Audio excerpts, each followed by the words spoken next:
Praise the lord. దేవుని యొక్క శక్తి కలిగిన నామానికి మహిమ కలుగునుగాక.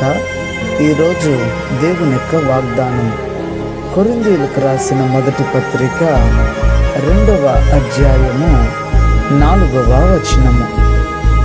మీ విశ్వాసము మనుషుల జ్ఞానమును ఆధారము చేసుకొనక దేవుని శక్తిని ఆధారము చేసుకొని ఉండవలెను అని ఇక్కడ రాయబడి ఉంటున్నది.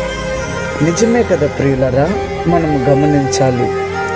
మనము ఎవరి మీద ఆధారపడకుండా మనము దేవుని మీద ఆధారపడవలెనని ఇక్కడ కొరింథీలో ఉన్నటువంటి సంఘానికి అపోస్తులైనటువంటి పౌలు ద్వారా పరిశుద్ధాత్మ దేవుడు ఈ లేఖనాన్ని రాసి ఉండడం మనం చదువుతున్నాం.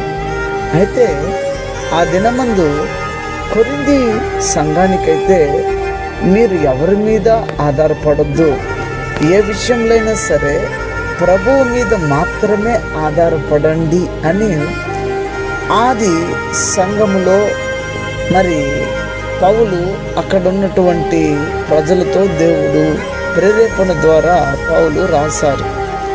ఈ దిన వాగ్దానాన్ని వింటున్నటువంటి మనము కూడా మనుషుల మీద ఆధారపడక ఎవరో ఏదో మనకు చేస్తారని, లేకపోతే మాట ఇచ్చిన వారు మాటను నిలబెట్టుకుంటారని, ఖచ్చితంగా చేస్తారని అనుకుంటూ ఒకవేళ భ్రమపడుతూ ఉన్నావేమో.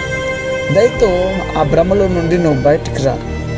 ఎవరి మీద ఆధారం పెట్టుకోవద్దు. నేడు ఆధునిక సమాజంలో కట్టుకున్న వారు కావచ్చు, కన్నవారు కావచ్చు, స్నేహితులు కావచ్చు, తోడబుట్టిన వారు కావచ్చు, ఎప్పుడు వారి యొక్క మనస్తత్వాలు, వారి యొక్క మనసు ఎలా మార్చబడతాయో తెలియదు. ఇలాంటి దినాలలో మనం బ్రతుకుతున్నాం. అయితే ప్రభుని ఎరిగి ఉన్నటువంటి మనము ఈ మనుషుల మీద మనము ఆధారపడక దేవుని మీద ప్రతి ఒక్క విషయానికి ఆధారపడదాం. మన యొక్క నమ్మకాన్ని బట్టి, మన యొక్క విశ్వాసాన్ని బట్టి దేవుడు మనకు ప్రతిఫలం దయచేస్తారు అన్న విషయాన్ని మరొక దేవుని సమ్ముఖంలో దేవుడి మీద ఆధారపడి ప్రార్థన చేసుకుందామా? ప్రతి విషయాన్ని బట్టి ప్రార్థన. ప్రేమ స్వరూపి శ్రేష్ఠమగు నామమునికై వందనాలు. ప్రతి విషయం ముందు నీ మీద ఆధారపడే హృదయము, జీవితం మాకు దయచేయండి. ప్రార్థన చేసే కృపను మాకు దయచేయండి. అనారోగ్యం చేత ఉన్నవారు విడుదల పొంది, ఆర్థిక ఇబ్బందులో ఉన్నవారు ఆర్థిక ఇబ్బందుల నుంచి విడుదల పొంది, రక్షణ లేని ప్రజలకు రక్షణ ఇచ్చి నీ రాకకు సిద్ధపరచమని క్రీస్తు యేసు పేరిట వేడుకొని నామ తండ్రి, ఆమేన్. God bless you. దేవుడు మిమ్మల్ని దీవించి ఆశీర్వదించునుగాక. ఆమేన్.